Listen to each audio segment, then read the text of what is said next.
Oliver Twist, written by Charles Dickens, narrated by Matt Atkinson. Oliver Twist by Charles Dickens. Chapter 1 Treats of the place where Oliver Twist was born, and of the circumstances attending his birth. Among other public buildings in a certain town, which for many reasons it would be prudent to refrain from mentioning, and to which I will assign no fictitious name, there was one anciently common to most towns, great or small, to wit, a workhouse.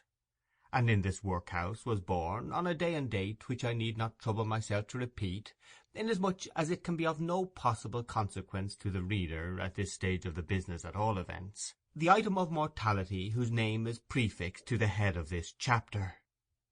For a long time after it was ushered into this world of sorrow and trouble by the parish surgeon, it remained a matter of considerable doubt whether the child would survive to bear any name at all, in which case it is somewhat more than probable that these memoirs would never have appeared, or, if they had, that being comprised within a couple of pages, they would have possessed the inestimable merit of being the most concise and faithful specimen of biography extant in the literature of any age or country. Although I am not disposed to maintain that the being born in a workhouse is in itself the most fortunate and enviable circumstance that can possibly befall a human being, I do mean to say that in this particular instance it was the best thing for Oliver Twist that could by possibility have occurred.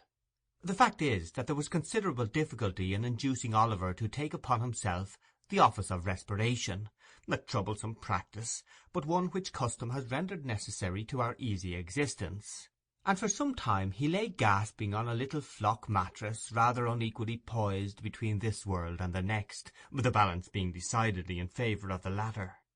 Now if during this brief period Oliver had been surrounded by careful grandmothers, anxious aunts, experienced nurses, and doctors of profound wisdom, he would most inevitably and indubitably have been killed in no time.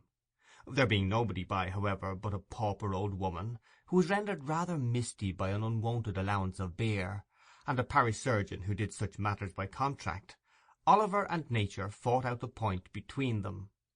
The result was that after a few struggles Oliver breathed, sneezed, and proceeded to advertise to the inmates of the workhouse the fact of a new burden having been imposed upon the parish, by setting up as loud a cry as could reasonably have been expected from a male infant who had not been possessed of that very useful appendage, a voice, for a much longer space of time than 3 minutes and a quarter.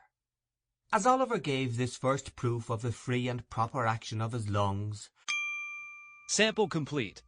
Ready to continue?